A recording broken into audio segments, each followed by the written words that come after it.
আমাদের শৈশবের বিকেলগুলো ছিল ক্রিকেটময়।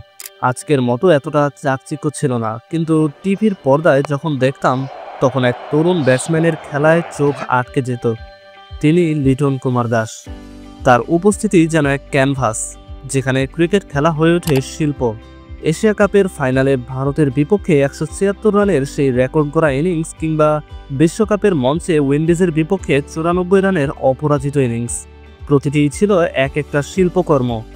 যদিও মাঝে মাঝে অফর্মে বা খেলায় মনোসংযোগ হারিয়ে ফেলেন, কিন্তু যেদিন তার দিন থাকে সেদিন প্রতিপক্ষের সেরা বোলাররাও তার সামনে অসহায় হয়ে পড়েন।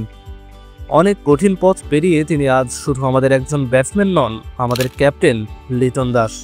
বর্তমানে তার নেতৃত্বে বাংলাদেশ টি-20 ক্রিকেটে নিজেদের সেরা সময় পার করছে, যা আমাদের জন্য এক নতুন আশার প্রতীক। সামনে টি-20 বিশ্বকাপের মতো বড় মঞ্চ। আমরা স্বপ্ন দেখি লিটনের হাত ধরে বাংলাদেশ সেখানে নতুন এক ইতিহাস গড়বে। তার এই নিবেদন এবং নেতৃত্বেই আমরা বড় কিছু অর্জনের স্বপ্ন দেখি। বাংলাদেশের জন্য লিটনের এই ডেডিকেশন আমাদের গর্ব। আগামীতে আপনার ব্যাট চলুক অপ্রতিরোধ্য গতিতে, আপনার হাত ধরে আসুক বাংলাদেশের বিজয়।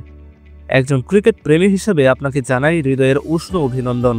শুভ জন্মদিন ক্যাপ্টেন লিটন দাস।